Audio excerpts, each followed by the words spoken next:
ओम नमः शिवाय। तो यहाँ कल के एग्रो विलेज में आप लोग देख रहे हैं कि दो पिट इनफैक्ट हम लोग यहाँ पे खोद रहे हैं। और ये जो दोनों पिट हैं ये हम लाइम के लिए जो चूना है उसको भिगोने के लिए खोद रहे हैं। तो बहुत सारे लोगों को आपने देखा होगा कि वो सीमेंट के स्ट्रक्चर्स बना लेते हैं टैंक जैसे, और उसमें लाइम को सोक कर लेते हैं। तो दैट इज़ ईजी, लेकिन अगर हम इसको लाइम को देखेंगे तो जितना उसकी स्लो हीटिंग होगी उतना ज़्यादा उसकी स्ट्रेंथ बढ़ती है। और स्लो हीटिंग के लिए जो मिट्टी है, जो अर्थ है, वो बेस्ट है। जब हम इसको यहाँ पर खोदेंगे और इसको हम फिर सील करेंगे क्ले से, और फिर थोड़ा बहुत लाइम प्लास्टर भी लगाएंगे इसमें, वो हम आपको पूरा प्रोसेस बताएंगे जैसे जैसे हम आगे बढ़ते जाएंगे। तो इसको खोदने से और इसमें जब इसकी सीलिंग हो जाएगी मिट्टी से, और इसमें जब हम लाइम डालेंगे तो जो चूना धीरे धीरे जो उसको हीट मिलनी चाहिए वो मिलती है, और जो पानी है और जो मिट्टी है वो उसकी जो एक्स्ट्रा हीट है वो एब्जॉर्ब करती रहती है। तो ये एक स्लो एक्सोथर्मिक रिएक्शन होती है जो चूने की स्ट्रेंथ के लिए बहुत ज़रूरी है। आपने देखा होगा कि कई लोग लाइम से जब घर बनाते हैं तो वो कहते हैं कि सफल नहीं हुए। तो चूने के ऐसे क्या कारण है जिसकी वजह से लाइम जो है वो सफल नहीं हो पाता? तो एक है कि अगर उसकी क्वालिटी अच्छी नहीं है तो भी वो सफल नहीं होता। आपको इसलिए डेले वाला लाइम लेना है। जब हम लाएंगे तो हम आपको दिखाएंगे। और प्लस उसकी जो रिएक्शन है that should be very slow, exothermic reaction होनी चाहिए।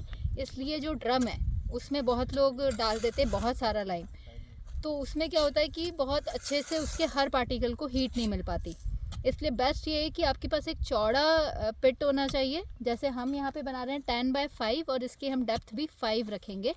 10x5x5 जो है ये हमारा 7000 किलो, मतलब 7 टन ऑलमोस्ट इसमें पानी आ जाएगा। और 7 टन पानी में हम आराम से 2 से 2.5 टन चूना जो है सोक कर सकते हैं। 2 हम क्यों बना रहे हैं? क्योंकि एक में हम यूज़ करेंगे आफ्टर 15 डेज़, आफ्टर 21 डेज़ हम एक से यूज़ करना शुरू कर देंगे, दूसरे को हम सोक्ड रखेंगे जिससे उसकी ज़्यादा से ज़्यादा टाइम हो जाए, और फिर हम दूसरे को जब यूज़ कर रहे होंगे तो इसमें सोक कर देंगे, जिससे ये हमारी जो साइकिल है ये कंटिन्यूस चल सके।